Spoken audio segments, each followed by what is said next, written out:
नमस्कार दोस्तों, कलाम एकेडमी के ऑनलाइन क्लासेज में आपका स्वागत है। आज के इस क्लास में अपन सेकंड टॉपिक अर्थात राजस्थान की स्थिति और विस्तार वाले टॉपिक को स्टार्ट करेंगे। जैसे कि इस टॉपिक में दो मेन शब्द हैं, एक तो राजस्थान की स्थिति यानी उसका लोकेशन और एक दूसरा उसका विस्तार। तो इनमें अपन कौन कौन से पॉइंट्स को ले सकते हैं। तो राजस्थान की स्थिति या किसी भी भौगोलिक क्षेत्र की स्थिति का मीनिंग होता है उसका अक्षांशीय विस्तार और दूसरा उसका देशांतरीय विस्तार। यानी राजस्थान अपनी अक्षांशीय स्थिति कितने डिग्री अक्षांशों पे रखता है और देशांतरीय स्थिति में हम कितने डिग्री देशांतरों पे या देशांतरों के किस गोलार्ध में हम स्थित हैं। जबकि उसके विस्तार का मीनिंग उस ज्योग्राफिकल एरिया का या भौगोलिक क्षेत्र का टोटल क्षेत्रफल, उसके बड़े जिले, उसके छोटे जिले और जिनका अपना एक निश्चित क्षेत्रफल होता है, अर्थात राजस्थान का अपना एक निश्चित एरिया है तो उस एरिया की अपनी एक निश्चित आकृति होती है। तो राजस्थान की आकृति या आकार के साथ राजस्थान के कुछ विशेष जिले भी हैं जो एक विशेष प्रकार की आकृति बनाते हैं। उन जिलों का अध्ययन भी अपन करेंगे। उस आकृति के चारों ओर का जो पार्ट है यानी राजस्थान के जो चारों ओर का पार्ट वो उसकी सीमा होती है।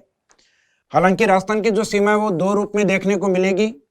एक तो राष्ट्र के साथ सीमा बनाते हुए अर्थात पाकिस्तान के साथ जो सीमा है अंतर्राष्ट्रीय सीमा के रूप में, एक हमारे पड़ोसी राज्यों के साथ सीमा लगती है जो कि अंतर राज्यीय सीमा के रूप में है। यानी जो सीमा है वो दो तरीके से अंतर करती है, एक तो राष्ट्रों के बीच में और एक राज्यों के बीच में। राष्ट्रों के साथ जो अंतर है वो अंतर्राष्ट्रीय और राज्यों के साथ जो अंतर है वो अंतर्राज्यीय सीमा। इसका मीनिंग इस टॉपिक में अपने जो मेजर पॉइंट है वो एक तो स्थिति और दूसरा रहेगा विस्तार। इसमें पहले स्टार्ट करेंगे राजस्थान की स्थिति को लेके और विश्व के आधार पर। विश्व के आधार पर जो प्रधान अक्षांश यानी भूमध्य रेखा और प्रधान देशांतर अर्थात ग्रीनविच रेखा के संदर्भ में राजस्थान की स्थिति कहां पर है।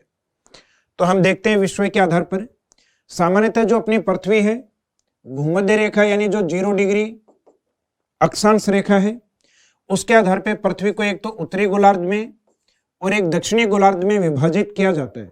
यानी अक्षांशों की दो डायरेक्शन होती हैं, एक उत्तरी और एक दूसरा होता है दक्षिणी दिशा। और इन दोनों के अंदर अपन एक में स्थित हैं और अपनी स्थिति आती है उत्तरी गोलार्ध। यानी भारत की स्थिति में या यूं कहें राजस्थान की स्थिति में कभी भी दक्षिणी अक्षांशों को उपयोग में नहीं लेते क्योंकि हमारा कोई भी भाग 0 डिग्री के दक्षिण की ओर स्थित नहीं है। जबकि देशांतरीय आधार पर जो ग्रीनविच है इस ग्रीनविच लाइन को बेस माना जाता है और इसके अकॉर्डिंग पृथ्वी के दो गोलार्ध हैं, एक तो पूर्व की ओर पूर्वी गोलार्ध और एक पश्चिम की ओर पश्चिमी गोलार्ध। पश्चिमी गोलार्ध में राजस्थान का या भारत का कोई भी भाग स्थित नहीं है। इसका मीनिंग देशांतरों पे अपना आधार पूर्वी देशांतरों को मानते हैं या सामान्यतः पूर्वी गोलार्ध को मानते हैं। तो हम कह सकते हैं कि अक्षांशों के दो गोलार्ध हैं, एक तो उत्तरी और एक दक्षिणी, जिसमें अपन केवल उत्तरी में हैं। तो इसलिए हमारे यहाँ अक्षांशों की कौन सी इकाई यूज होगी, केवल उत्तरी अक्षांश। जबकि देशांतरों की दो इकाई, एक तो पूर्वी देशांतर और एक पश्चिमी देशांतर। पश्चिमी देशांतरों में अपन काउंट नहीं होते तो देशांतरों में हमारी इकाई सामान्यतः पूर्वी देशांतर यानी पूर्वी गोलार्ध से संबंधित मानी जाती है। अब वैश्विक आधार पे तो अपने को लगभग पता लग गया कि अपन अक्षांशों में उत्तरी और देशांतरों में पूर्वी गोलार्धों में स्थित है। लेकिन यही स्थिति अगर भारत के अकॉर्डिंग पूछी जाए तो भारत के मैप के अकॉर्डिंग अगर राजस्थान को देखें तो राजस्थान सामान्यतः भारत का जो उत्तरी पश्चिमी भाग है वहां दिखाई देता है। तो इसका मीनिंग भारत में राजस्थान की स्थिति है उत्तर और पश्चिम की ओर। जबकि विश्व या पृथ्वी के अकॉर्डिंग देखा जाए तो सामान्यतः उत्तरी गोलार्ध में या पूर्वी गोलार्ध में, उत्तरी अक्षांशीय आधार पे और पूर्वी देशांतरीय आधार पे। ये चीजें हमेशा आपको याद रखनी है कि अक्षांशों की केवल दो ही डायरेक्शन होती हैं, या तो उत्तरी या दक्षिणी। अपन यानी भारत और राजस्थान है ये केवल उत्तरी गोलार्ध में होता है। बची हुई जो दो डायरेक्शन है यानी पूर्वी और पश्चिमी ये देशांतरों की हैं और जिसमें हमारी स्थिति केवल पूर्व में काउंट होती है। इसके बाद में राजस्थान की जो प्रॉपर स्थिति है यानी हम फिक्स कौन से डिग्री अक्षांशों पे हैं, किस अक्षांश से स्टार्ट होते हैं, किस अक्षांश पे समाप्त होते हैं, किस गांव या किस जिले से स्टार्ट होते हैं, किस गांव पे या किस जिले में समाप्त होते हैं, तो वो लोकेशन हम देखेंगे। और उसमें पहला स्टार्ट करेंगे राजस्थान का अक्षांशीय स्थिति वाला पार्ट यानी जो 0 डिग्री या भूमध्य रेखा के उत्तर में स्थित है। तो जो 0 डिग्री वाली स्थिति है भूमध्य रेखा, इसके जब हम नदन की ओर यानी उत्तर की ओर चलते हैं तो राजस्थान की स्थिति लगभग स्टार्ट होती है 23 डिग्री और 3 मिनट उत्तरी अक्षांश से, यानी इसको हम नदन लैटिट्यूड भी कहते हैं। और उत्तरी अक्षांश पे सामान्यतः जो स्थान होता है उस स्थान का नाम है बोरकुंड, और ये जिस डिस्ट्रिक्ट में है वो डिस्ट्रिक्ट है बांसवाड़ा। यहां से स्टार्ट होकर लगभग 826 किलोमीटर की दूरी पर यानी उत्तर की ओर राजस्थान समाप्त होता है 30 डिग्री 12 मिनट पर, और ये भी उत्तरी अक्षांश है, जबकि नीचे वाला भी उत्तरी अक्षांश, क्योंकि हम 0 डिग्री के उत्तर में हैं। ऊपर वाला जो लोकेशन है विलेज के आधार पे हम देखते हैं कोणा गांव में, और कोणा गांव राजस्थान में श्री गंगानगर का पार्ट है। और ये जितने भी ऊपर वाले पॉइंट हैं या नीचे जितने भी पॉइंट्स हैं, इनके बीच का जो डिस्टेंस है वो 826 किलोमीटर होता है। इसका मीनिंग है एग्जामिनर चाहे आपको 23-3 से 30-12 का जो डिस्टेंस या गैप पूछता है तो आंसर रहेगा 826 किलोमीटर, या बोरकुंड से कोणा के बीच का डिस्टेंस तो भी 826, या राजस्थान के दक्षिण और उत्तर का जो गैप है इसका मीनिंग 826, या राजस्थान की अक्षांशीय दूरी कितनी है तो अक्षांशीय स्थिति तो आपको ध्यान है 23 से लेकर और लगभग 30 तक, और इसमें आगे वाले जो माइनर डेटा है वो भी याद रखने हैं। 23-3 से लेकर यानी 23 डिग्री 3 मिनट से लेकर और 30 डिग्री 12 मिनट तक। अब राजस्थान में टोटल कितने अक्षांशों को अपन ने काम में लिया है, या राजस्थान की स्थिति में कितने अक्षांशों का उपयोग होता है, तो हम लगभग 23 से स्टार्ट होते हैं और 30 पे समाप्त होते हैं। तो हम क्या कह सकते हैं कि राजस्थान के जो लोकेशन है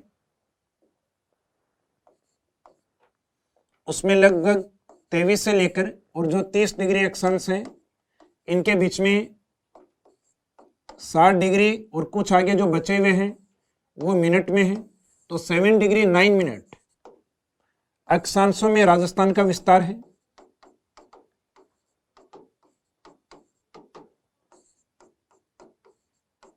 अक्षांशों में राजस्थान का विस्तार है।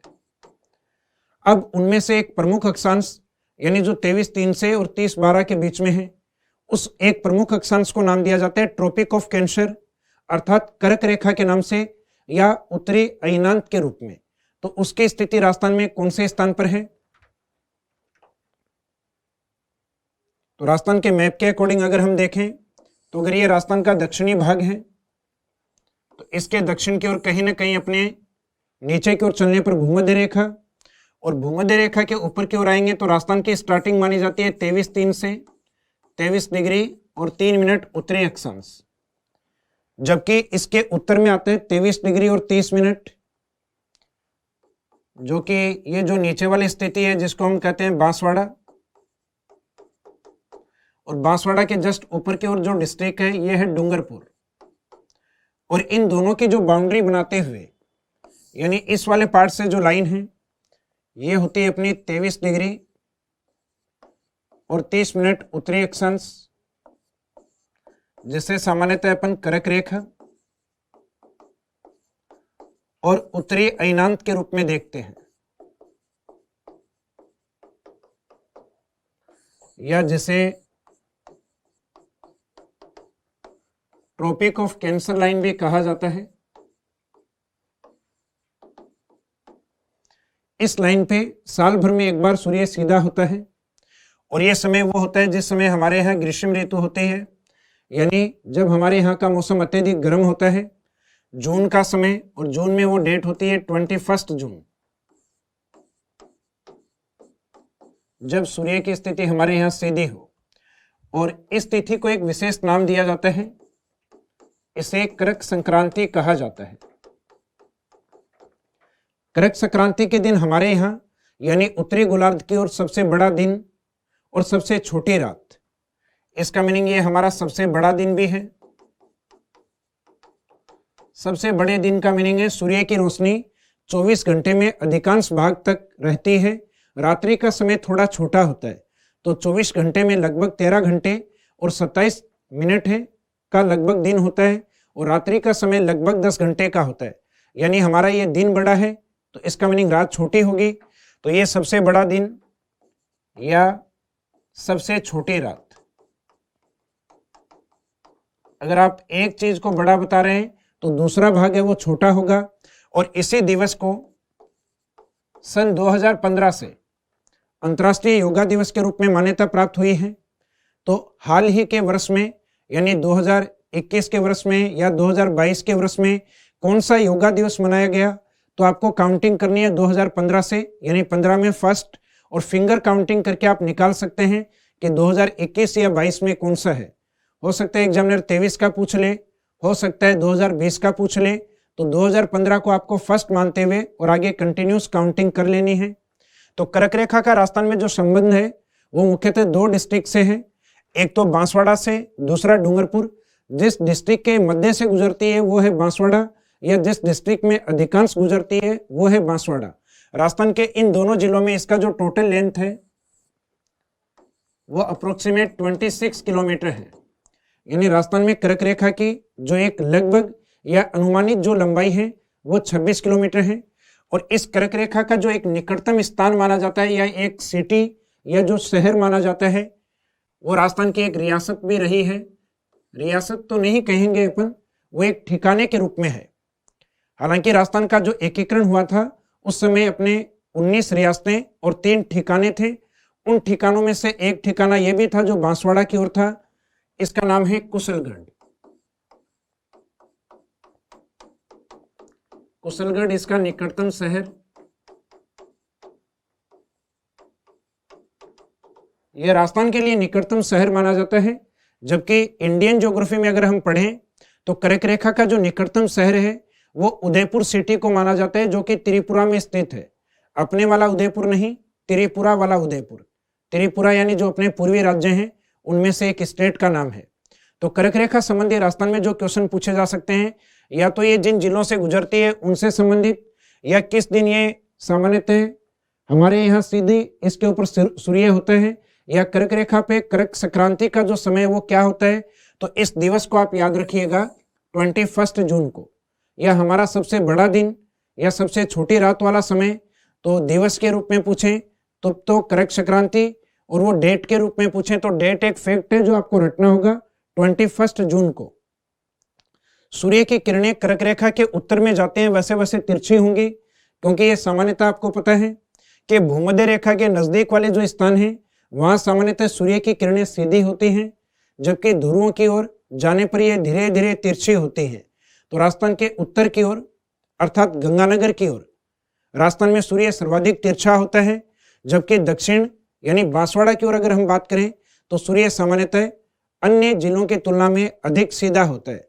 तभी एग्जाम में कई बार एक काफी इजी क्वेश्चन पूछते हैं कि राजस्थान का कौन सा जिला है जहां सूर्य आपको बिल्कुल सीधा या सिर के ऊपर से जाते हुए दिखाई देगा। तो आंसर आपका रहेगा बांसवाड़ा। बांसवाड़ा ऑप्शन में नहीं हो तो कर्क रेखा के दूसरा जिला यानी डूंगरपुर। डूंगरपुर भी एग्जाम में नहीं हो देन इनका निकटतम जिला प्रतापगढ़। यानी भूमध्य रेखा के नजदीक वाले जो जिले होंगे वो सूर्य को सीधा या सूर्य की रोशनी को सीधा दर्शाते हैं, या सूर्य वहां सीधी विकिरणें डालता है। जबकि जो उत्तर वाले जिले हैं वहां सूर्य की विकिरणें या जो रेडिएशंस है वो उतनी अधिक तिरछी होती हैं।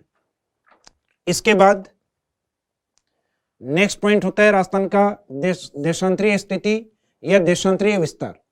देशांतरीय विस्तार का जो मुख्य आधार है वो मुख्यतः ग्रीनविच को माना जाता है। ग्रीनविच के जैसे जैसे हम ईस्ट की ओर चलना स्टार्ट करते हैं तो राजस्थान की जो स्टार्टिंग है वो 69 डिग्री और 30 मिनट पूर्वी देशांतर पहुंचने पर राजस्थान स्टार्ट होता है। और ये जो लोकेशन है ये जैसलमेर के पश्चिम में कटरा विलेज या कटरा गांव में है, और इसके आगे कंटिन्यू ईस्ट की ओर बढ़ने पर यानी धौलपुर की ओर जाने पर 78 डिग्री और ऊपर 17 मिनट पूर्वी देशांतर पे राजस्थान की स्थिति समाप्त हो जाती है। तो इसका मीनिंग राजस्थान देशांतर में 69 से लेके अप्रोक्सीमेट या राउंड फिगर में 69 से लेके और 78 डिग्री तक स्थित है। अब 69 के आगे माइनर यूनिट क्या है वो भी आपको याद रखनी है। तो 69 के आगे 30 और 78 के आगे 17, और ये दोनों पूर्वी देशांतर हैं। और लास्ट वाला जो पूर्वी देशांतर वाला जो पॉइंट है, यहाँ एक गांव आता है सिलाना गांव। सिलाना गांव जो राजस्थान के धौलपुर डिस्ट्रिक्ट का पार्ट है। तो इसका मीनिंग है राजस्थान का सबसे पश्चिमी जिला जैसलमेर और सबसे पूर्वी जिला धौलपुर, और इन दोनों स्थानों के बीच का जो डिस्टेंस है वो रहता है 869 किलोमीटर। यानी जो अक्षांशीय दूरी थी 826 किलोमीटर, उससे अपना अधिक विस्तार है देशांतरीय दूरी का, यानी 869 किलोमीटर। तो राजस्थान के ये जो जितने भी पूर्वी बिंदु हैं 78 डिग्री 17 मिनट, सिलाना गांव या धौलपुर, और इनके बिल्कुल अपोजिट वाले जो पॉइंट हैं यानी कटरा, जैसलमेर 69 डिग्री 30 मिनट, इन सब के बीच में कितना डिस्टेंस रहेगा? तो ये डिस्टेंस रहेगा लगभग 869 किलोमीटर, 69 किलोमीटर, 869 किलोमीटर। इसको अपन इस तरीके से भी देख सकते हैं कि राजस्थान का जो पश्चिमी भाग है 69-30, कटरा गांव, जैसलमेर पश्चिम से स्टार्ट होकर, और पूर्व में धौलपुर, सिलाना गांव 78 डिग्री 17 मिनट के मध्य स्थित है। तो ये राजस्थान का देशांतरीय स्थिति है, और इन सभी पूर्वी पॉइंट और इन सभी पश्चिमी पॉइंट के बीच में एक डिस्टेंस होती है, ये होती है 869 किलोमीटर। तो ये लगभग आपको ध्यान है, एग्जाम में काफी इजी क्वेश्चन आता है कई बार कि राजस्थान का अक्षांशीय या देशांतरीय विस्तार बताइए। तो इसके अंदर अपने को जिन चीजों का ध्यान होना चाहिए, यानी अक्षांशों के डिग्री तो आपको रटे हुए होते हैं कि हम 23-3 से और 30-12 तक है, लेकिन वो डिग्री में कई बार स्टूडेंट गलती क्या करते हैं कि उसमें जो 23-3 है उसको दक्षिणी अक्षांश लिख देते हैं, क्योंकि वो राजस्थान के दक्षिण की ओर है। तो वहां आपको ये ध्यान रखना है, वहां उत्तरी अक्षांश आएगा, क्योंकि ये जो काउंटिंग है अक्षांशों की 0 डिग्री के ऊपर वाली हमारे यहाँ काउंट होती है, तो उनको उत्तरी अक्षांश कहेंगे। और 0 डिग्री के अगर हम नीचे की ओर होते तो अपने को दक्षिणी अक्षांश में रखा जा सकता था। तो भारत का कोई भी भाग यानी कोई भी स्टेट है वो दक्षिणी गोलार्ध में स्थित नहीं है, तो इसका मीनिंग वहां पे दक्षिणी अक्षांश को काम में नहीं लेंगे। और उसी तरीके से देशांतरों में जितने भी अपनी जो लोकेशन है वो 0 डिग्री ग्रीनविच के ईस्ट में है। तो देशांतरों में हमारी इकाई हमेशा पूर्वी देशांतर ही यूज किया जाता है, जैसा कि अपन ने यहाँ दोनों जगह पूर्वी देशांतर और पूर्वी देशांतर देखा है। अब देशांतरों के अंदर जो एक गैप है, यानी हम बात करेंगे राजस्थान के पश्चिम और पूर्व की, तो पश्चिम वाला जो पॉइंट है 69 डिग्री और 30 मिनट, इसको एक बार के लिए आप ये मानिएगा कि राजस्थान 70 डिग्री से स्टार्ट होता है। ये बीच में जो अपन ने स्किप किया यानी छोड़ा है 30 मिनट, ये 30 मिनट हम बाद में जोड़ेंगे। यहां से लेकर राजस्थान पूर्व की ओर लगभग 78 डिग्री और 17 मिनट के बीच में स्थित है। तो राजस्थान को दर्शाने के लिए टोटल कितने देशांतरों की आवश्यकता होती है? जैसे अक्षांशों में अपन ने बात की थी कि अक्षांशों में लगभग 7 डिग्री और 9 मिनट अक्षांशों की आवश्यकता होती है।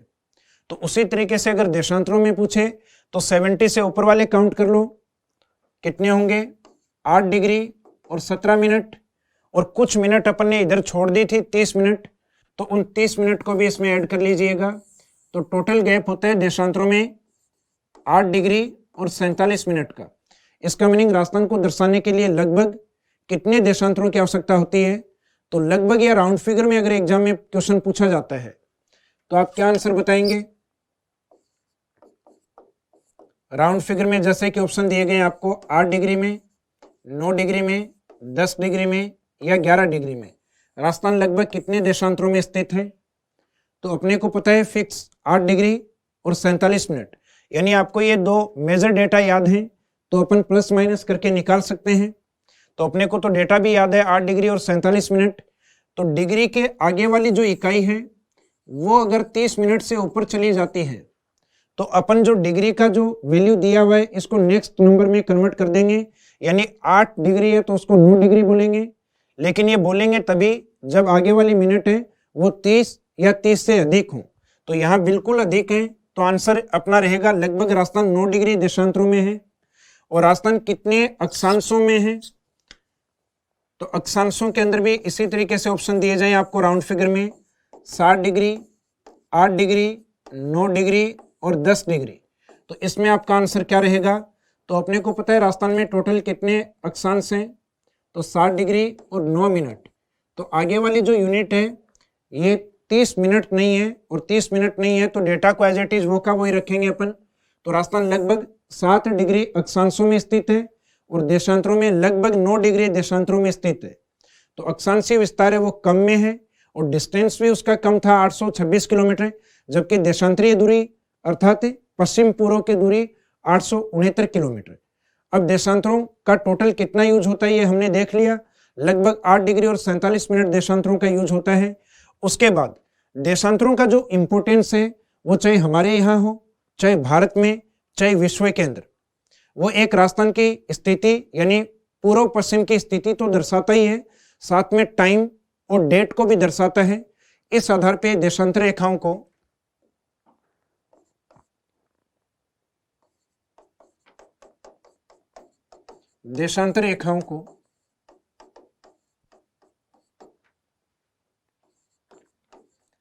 समय एवं तिथि रेखा भी कहा जाता है। समय एवं तिथि रेखा भी कहा जाता है। समय का मीनिंग है टाइम और तिथि का मीनिंग है डेट लाइन। और समय के अंदर हर एक देशांतर की अपनी एक वैल्यू होती है। जैसे पृथ्वी अपने अक्ष पे घूर्णन करती है तो घूर्णन के दौरान समय में जो परिवर्तन होता है वो माना जाता है हर 1 डिग्री देशांतर पे 4 मिनट का परिवर्तन आता है। और डिग्री की जो छोटी इकाई होती है वो होती है मिनट देशांतर। तो समय की भी यहाँ छोटी इकाई करेंगे अपन 4 सेकंड। तो ये वैल्यू हमेशा आपको याद रखनी है कि देशांतरों के टाइम को लेकर क्या वैल्यू है। तो हर 1 डिग्री देशांतर 4 मिनट के बराबर और हर 1 मिनट देशांतर 4 सेकंड के बराबर। अब अगर आपसे पूछा जाए कि राजस्थान के पूर्व यानी धौलपुर और राजस्थान के पश्चिम यानी जैसलमेर के बीच में समय का कितना अंतराल है, तो अपने को देशांतरों का जो अंतराल है वो आपको याद है, ये अपन ने पहले निकाल लिया था कि लगभग दोनों के बीच में 8 डिग्री और 47 मिनट का अंतराल है। और जो डिग्री अंतराल होता है उसको किससे मल्टीपल किया जाता है, किससे गुणा किया जाता है, 4 मिनट से। तो 8 डिग्री का 4 मिनट से गुणा करने पर जो डेटा हमें प्राप्त होता है 32 मिनट। लेकिन बात यहीं पे समाप्त नहीं होती, आगे कुछ मिनट देशांतर भी दिए हुए हैं जिनको हम मल्टीपल करेंगे 4 सेकंड से और वो डेटा रहेगा आपका 188 सेकंड, 188 सेकंड। 188 सेकंड की जो वैल्यू है वो निकल कर आती है 3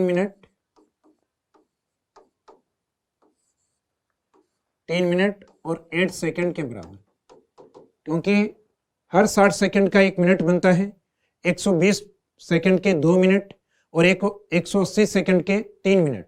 तो यहाँ 3 मिनट और 8 सेकंड और बाकी मिनट हमारे पास पहले भी थी 32 मिनट।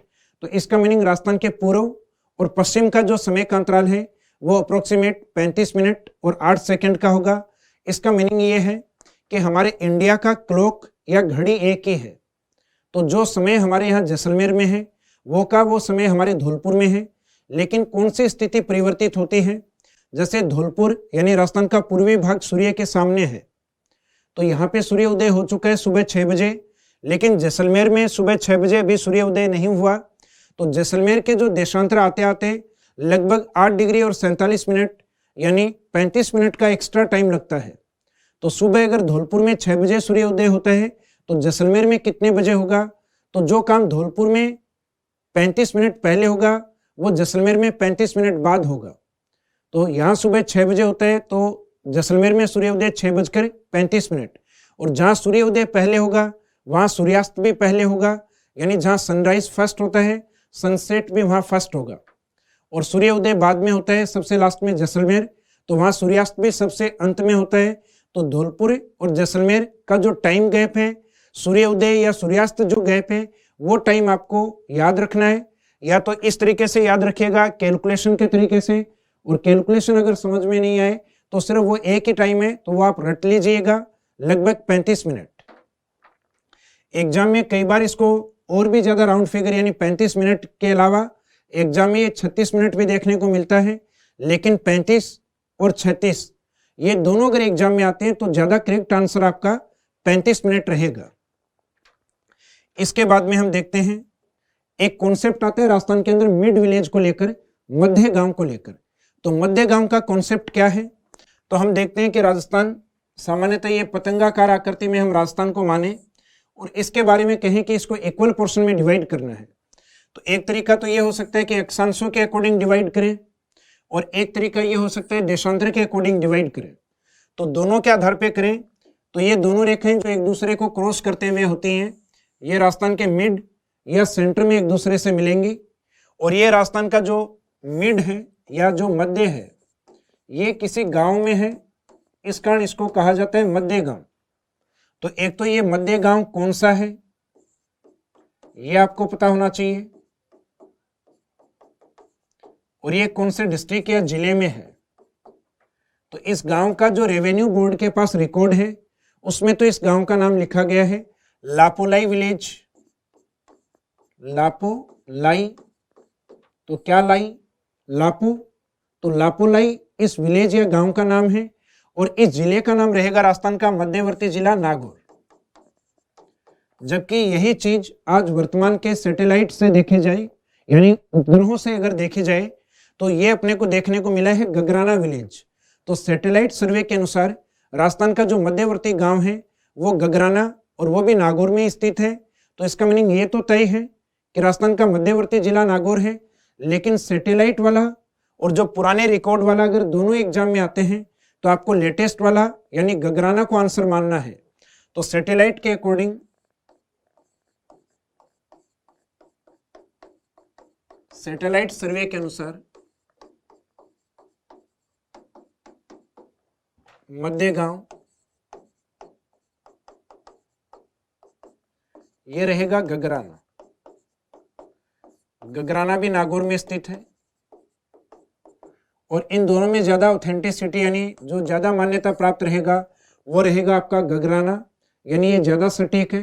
पहले के जो मैनुअल सर्वे हैं, मानवीय सर्वे हैं, उससे अधिक मान्यता इसको प्राप्त है। इसके बाद में हम देखते हैं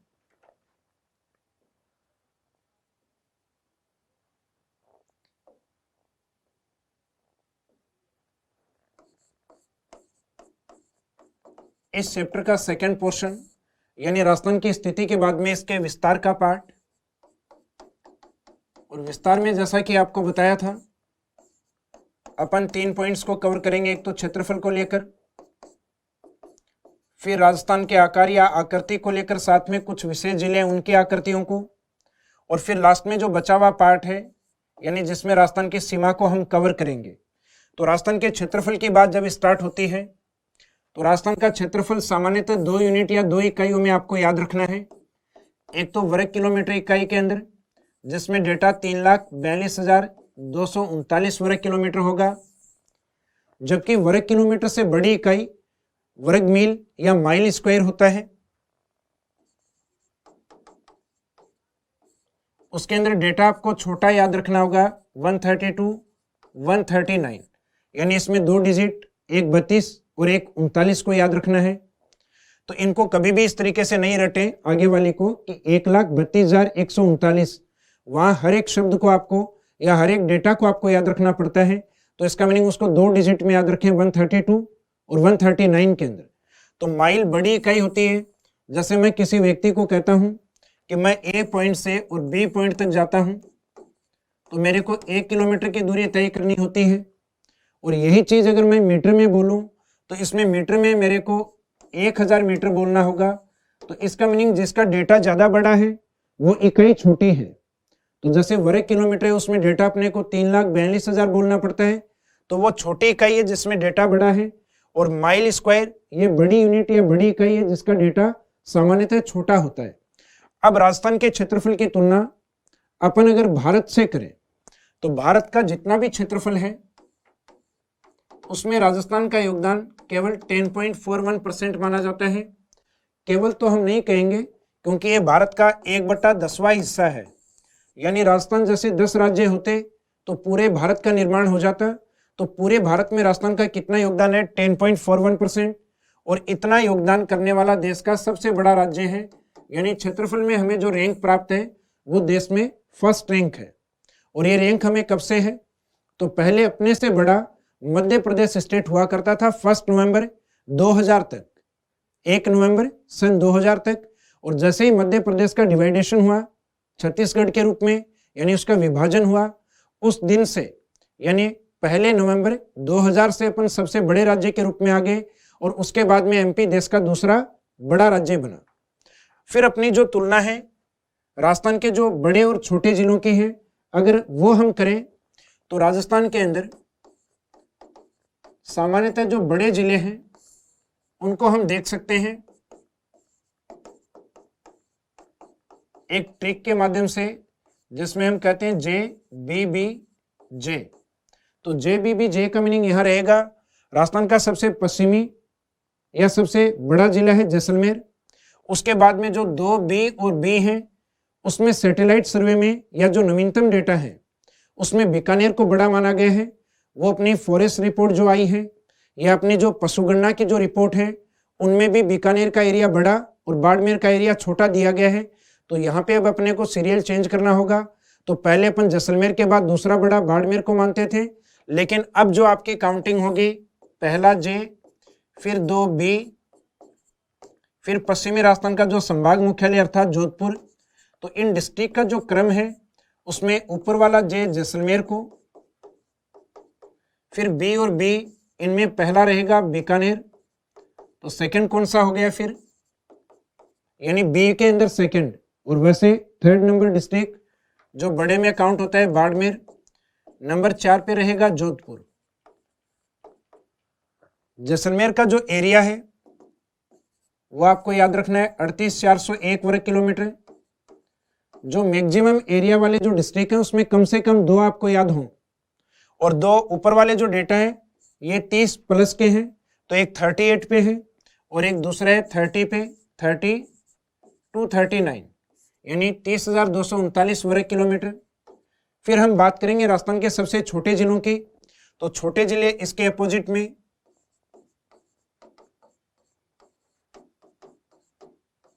तो सबसे छोटे जिले किस बेस पे, एरिया के बेस पे। तो इनको हम बोलेंगे ट्रिपल DP। कितनी D, 3 D और 1 P।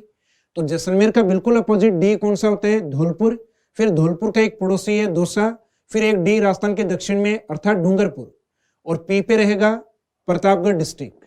तो यहाँ जो 3 DP हैं उसमें first, second, third and fourth वाला आपको ध्यान है नवीनतम जिला रहेगा प्रतापगढ़। तो पहला D जैसलमेर के अपोजिट धौलपुर,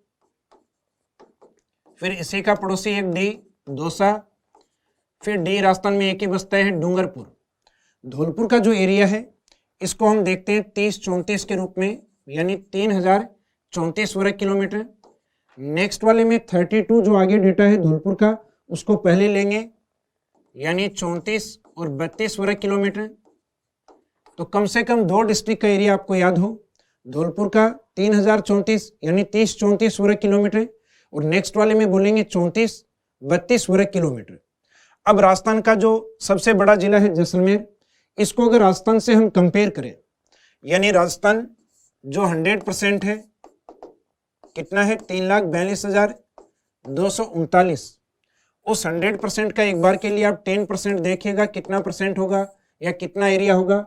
तो 10% के लिए एक संख्या से पहले पॉइंट लगा देंगे, यानी 34,223.9 वर्ग किलोमीटर, और 1% भी अपन निकाल लेते हैं। 1% का मीनिंग होगा 2 संख्याओं से पहले पॉइंट, यानी लगभग 3422। तो अब अगर जैसलमेर को अपन राजस्थान से कंपेयर करें तो राजस्थान के बराबर तो जैसलमेर नहीं हो सकता, लेकिन राजस्थान का एक पार्ट जैसलमेर है। और कौन सा पार्ट है, तो ये तो आपको दिखाई देता है कि राजस्थान का 10% से बड़ा जैसलमेर है।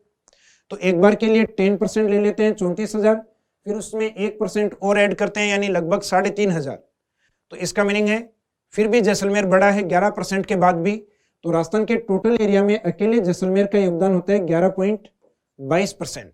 तो ये आपको याद होना चाहिए कि राजस्थान में 10% से भी अधिक योगदान करने वाला, क्षेत्रफल के अंदर 10% से भी अधिक योगदान करने वाला एकमात्र जिला जैसलमेर है। तो 10 से ऊपर कितना परसेंट योगदान करता है, तो 10 से जस्ट ऊपर वाला डिजिट यानी 11 अपने को लेना है और उसको मल्टीपल या उसके गुणा में उसको 2 बार बोलना है। 11 दूनी 22 यानी 11.22% अकेला राजस्थान के कुल क्षेत्रफल में जैसलमेर योगदान देता है।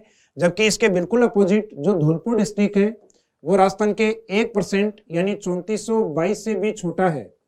और उसका एरिया माना जाता है राजस्थान के टोटल एरिया में 0.89%। इसका मीनिंग ये हुआ कि राजस्थान के कुल क्षेत्रफल में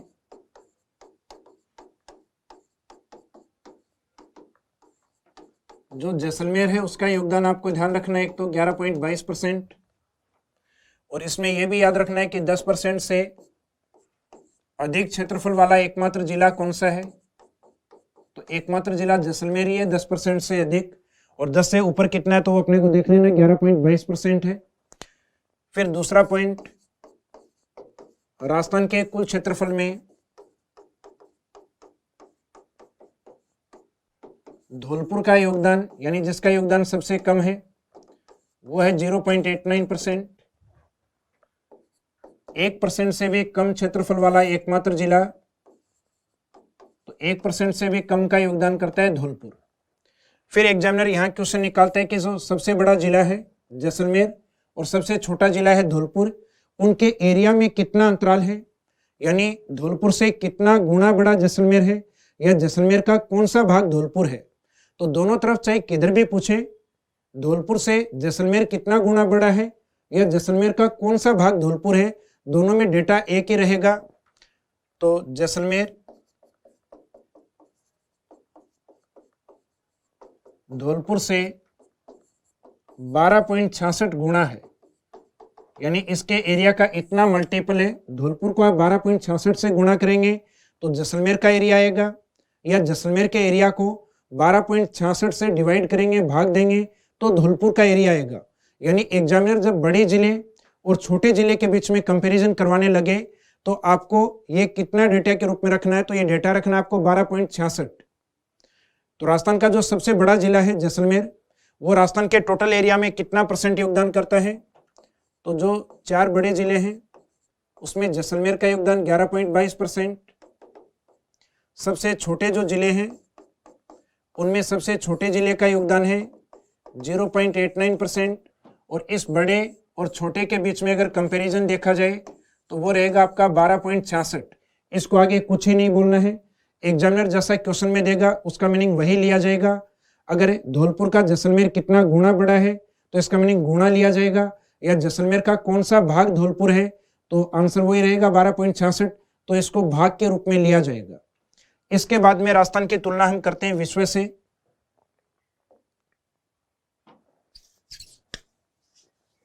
यानी विश्व के कुल क्षेत्रफल में राजस्थान कितना योगदान करता है।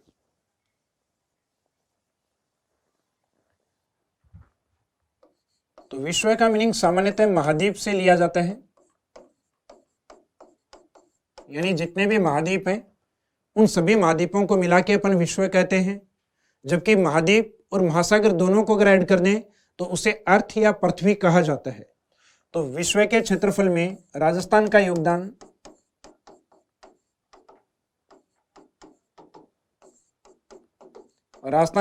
कितना है, तो एक बार के लिए आप ये देखिएगा कि भारत का योगदान कितना है। तो भारत का योगदान संपूर्ण विश्व में लगभग 2.42% माना जाता है, यानी 2.5% से भी कम माना जाता है। अब भारत का राजस्थान कितना है, तो भारत का राजस्थान अप्रोक्सीमेट 10% है। तो इसका अगर अप्रोक्सीमेट 10% यानी 10.41% निकाल के देखें तो 2 से पहले पॉइंट लगा देना है।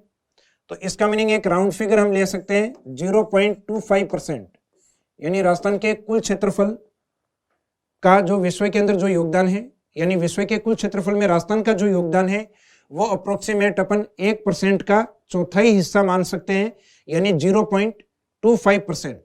तो भारत के अंदर तो अपना अच्छा खासा स्थान है 10.41, लेकिन संपूर्ण विश्व से तुलना करवाई जाए तो संपूर्ण विश्व में तो हमारा एरिया है वो एक छोटा सा एरिया होगा 0.25%।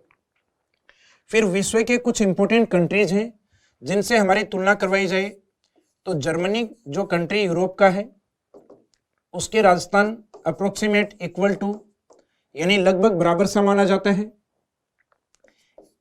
एक एशिया का कंट्री आता है जापान, तो जापान के भी राजस्थान को अप्रोक्सीमेट इक्वल टू माना जाता है, यानी आगे वाली जो वैल्यू है ये राजस्थान की है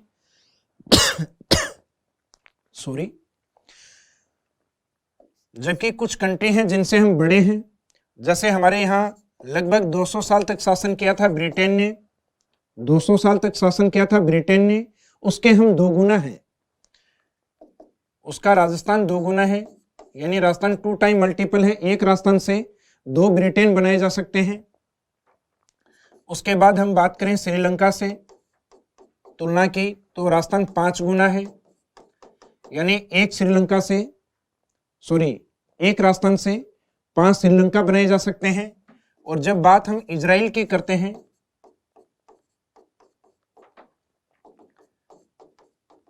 तो राजस्थान इसका 17th टाइम मल्टीपल है, यानी 17 गुना है, यानी एक राजस्थान से 17 इजराइल बनाए जा सकते हैं। तो आगे वाली जो वैल्यू लिखी हुई है वो राजस्थान की है, और इधर कुछ एक कंट्री है उनसे इसकी तुलना है। तो हम जर्मनी और जापान में ज्यादा नियरेस्ट किसके हैं, तो हम ज्यादा नजदीक माने जाते हैं जर्मनी के, यानी ये ऑप्शन दोनों ही एग्जाम में आए तो अपने को जर्मनी के ज्यादा मानना है, और दोनों अगर एक साथ आते हैं तो दोनों को आंसर में लेना है, यानी एक ही ऑप्शन में आ जाते हैं। तो जर्मनी जापान के हम अप्रोक्सीमेट इक्वल टू हैं। ब्रिटेन जिसने 200 साल तक शासन किया उसके 2 गुना, लंका के 5 गुना और इजराइल के 17 गुना। तो राजस्थान का जो क्षेत्रफल है उसको अपन ने तीनों बेस पे देखा है। तीनों बेस का मीनिंग ये है, अपन ने इसको भारत के अकॉर्डिंग देखा, तो भारत के अकॉर्डिंग भारत के टोटल एरिया में हमारा जो योगदान है, राजस्थान का जो योगदान है वो 10.41%, और इसके अकॉर्डिंग हमारी रैंक कौन सी है, फर्स्ट। और ये किस दिन से है, तो ये भी मैंने आपको बताया 1 नवंबर 2000 से, यानी 1 नवंबर 2000 से। उसके बाद में राजस्थान के अंदर सबसे बड़े जिले और छोटे जिलों को हमने देखा। बड़े जिलों का मीनिंग JBBJ, जिसमें सबसे बड़ा 11.22%। फिर सबसे छोटे जिले जो हमने देखे DDP, उसमें सबसे छोटा जिला धौलपुर 0.89%। और जब सबसे बड़े और छोटे की हमने तुलना करवाई तो इनकी तुलना आती है 12.66 के रूप में, गुणा के रूप में या भाग के रूप में। फिर हमने तुलना की राजस्थान के एरिया में विश्व से, तो विश्व का जो टोटल एरिया है उसमें राजस्थान का योगदान 0.25%। और विश्व के कुछ इंपोर्टेंट कंट्री हैं जिनके हम इक्वल टू और कईयों से हम बड़े हैं। यूरोप वो महाद्वीप है जिसके अधिकांशतः राष्ट्रों से राजस्थान बड़ा है। तो बाई चांस अगर आपसे क्वेश्चन पूछ लिया जाए किस महाद्वीप के अधिकांश देशों से राजस्थान बड़ा है, तो वो हम यूरोप महाद्वीप के अधिकांश देशों से बड़े हैं।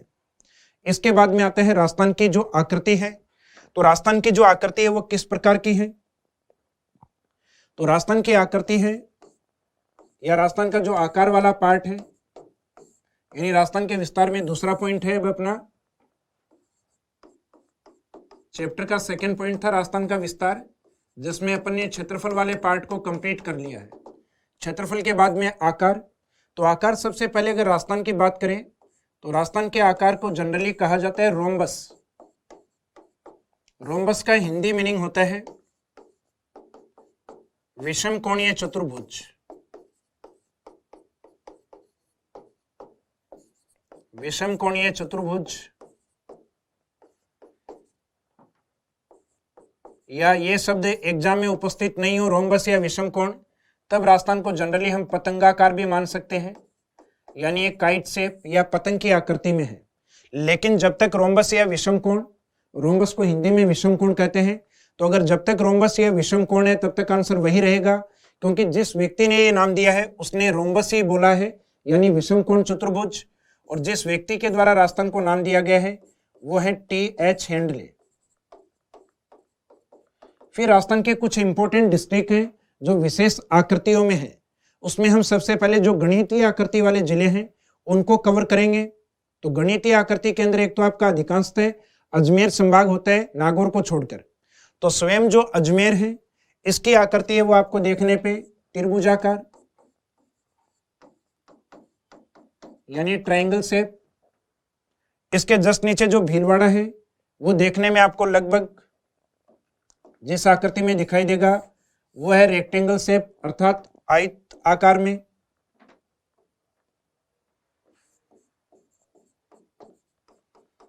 आयताकार में। और अजमेर संभाग में एक डिस्ट्रिक्ट यानी जो टोंक डिस्ट्रिक्ट है उसकी तुलना सामान्यतः अपन वर्ग से करते हैं, यानी वर्गाकार, या उसकी तुलना हम राजस्थान के आकार से भी करते हैं। तो जो टोंक डिस्ट्रिक्ट है उसको हम वर्गाकार या राजस्थान जैसा, इन दो शब्दों को अपन काम में लेते हैं।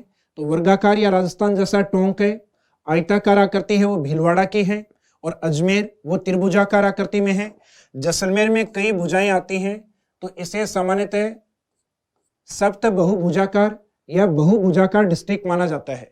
तो जैसलमेर की आकृति को अपन सप्त बहुभुजाकार या 7 भुजाएं नहीं बोल के सीधा ही बहुभुजाकार डिस्ट्रिक्ट भी बोल सकते हैं। तो राजस्थान के ये जो 3-4 जिले हैं इनको गणितीय आकृतियों से याद करना है। इसके बाद कुछ डिस्ट्रिक्ट हैं जो कुछ जीवों से संबंधित हैं। जैसे राजस्थान के पूर्वी भाग में अगर हम देखें धौलपुर को, तो धौलपुर आपको इस तरीके से प्रतीत होता है जैसे एक गिलहरी बैठी है, यानी बैठी हुई गिलहरी जैसा, बैठी गिलहरी जैसा। देन आंसर रहेगा आपका भरतपुर। इसके जस्ट नीचे की ओर जो डिस्ट्रिक्ट है ये आपको डक शेप अर्थात बतख की आकृति में दिखाई देता है, और ये डिस्ट्रिक्ट है करौली। राजस्थान के पूर्वी जिले को अपने छोड़ा है धौलपुर को, उसके जस्ट नीचे करौली। तो करौली की आकृति है बतख जैसी। इसके अलावा जो चित्तौड़गढ़ डिस्ट्रिक्ट है उसमें जो चित्तौड़गढ़ का टूटा हुआ भाग है, यानी इसका जो डिसमेंटल पार्ट है, तो टूटा हुआ भाग है वो आपको दिखाई देता है घोड़े के पांव में जो लगने वाला पार्ट है, यानी घोड़े की नाल, घोड़े की नाल जैसा। ये इसकी तुलना अपन गेहूं के उस कीट से भी करते हैं जिसको अपन इल्ली कहते हैं। तो सामान्यतः घोड़े की नाल, और दूसरा शब्द इसमें यूज कर सकते हैं अपन इल्ली जैसा, यानी दोनों ही जीव हैं। घोड़ा, यहां सामान्यतः अपन ने घोड़ी शब्द यूज कर लिया। हालांकि पांव के अंदर घोड़ा हो चाहे घोड़ी, उनके जो एक जो लोहे का उसके पांव में जो पहनाया जाता है जिसे जनरली हम नाल कहते हैं, यानी जो एक तरफ से कटा हुआ होता है। कई लोग इस प्रकार की अंगूठी भी पहनते हैं जिसमें एक जगह कट लगा हुआ होता है, यानी पूरे राउंड शेप में नहीं होती, पूरे राउंड शेप में नहीं होती, बीच में राउंड में कहीं एक जगह कट होता है, इस कारण इसको घोड़े की नाल कहा जाता है। इसके अलावा राजस्थान के अपन पश्चिम की ओर आते हैं, तो जैसलमेर के पास स्थित जिला जोधपुर है, जिसकी आकृति मयूर से की गई है, यानी मोर जैसी आकृति वाला जिला। हालांकि कुछ डिस्ट्रिक्ट हैं जिनकी आकृति जैसा बताया गया वैसा देखने को नहीं लगता, लेकिन किसी व्यक्ति विशेष ने ये कह दिया और धीरे धीरे ये बुक्स में प्रचलन में आ गए और बुक से उठा के इनको एग्जाम में दे दिया गया, तो इसका मीनिंग इनका आंसर ये मान लिया जाता है। तो कई जिले देखने में बिल्कुल आपको वैसे नहीं लगेंगे, तो जबरदस्ती अपने को मानना है। जैसे कि जोधपुर है, उसकी आकृति को देखने पे मयूर जैसा नहीं लगता। वहां का जो फोर्ट या दुर्ग है उसके बारे में जरूर लिखा जाता है कि मेहरानगढ़, जैसे मयूर ध्वजगढ़ भी कहा जाता है। तो अगर जोधपुर की आकृति को पूछे तो भी अपने को एज इट इज मानना है मयूर जैसा, यानी पिकॉक शेप। और जोधपुर के जस्ट नीचे की ओर ये हम देख रहे हैं जिस जिले को हाईलाइट किया हुआ है, यह है जालोर डिस्ट्रिक्ट। तो जालोर डिस्ट्रिक्ट है, उसकी आकृति जो व्हेल मछली होती है उस व्हेल मछली से की गई है।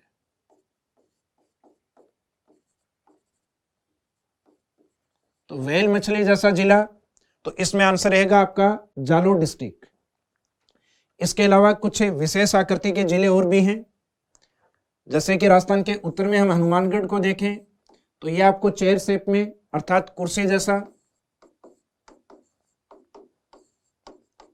जैसा डिस्ट्रिक्ट कौन सा है? हनुमानगढ़। इसके बाद में जो सीकर है, यहाँ की जो आकृति है वो देखने पे कुछ आपको इस प्रकार से दिखाई देती है, तस्तरी नुमा, या इसको जनरली हम प्याले नुमा आकृति भी बोलते हैं। और एक शब्द इसके लिए यूज किया जाता है अर्धचंद्राकार। अर्धचंद्राकार राजस्थान के पूर्वी जिलों में जो दौसा डिस्ट्रिक्ट है ये देखने पे अपने को धनुष आकृति में दिखाई देता है। तो धनुष आकृति या धनुषाकार डिस्ट्रिक्ट ये रहेगा दौसा। राजस्थान का जो राजसमंद डिस्ट्रिक्ट है, तो जब किसी को शासन के लिए बैठाया जाता है, राज करने के लिए बैठाया जाता है, तो उसका राज तिलक किया जाता है।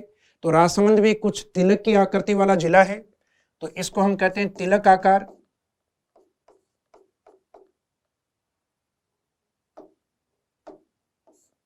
तिलक आकृति जैसा जिला या राजसमंद की जो आकृति है वो कहीं ना कहीं आपको इस प्रकार से दिखाई देती है, वाटर ड्रॉप की तरह, यानी जल की बूंद की तरह।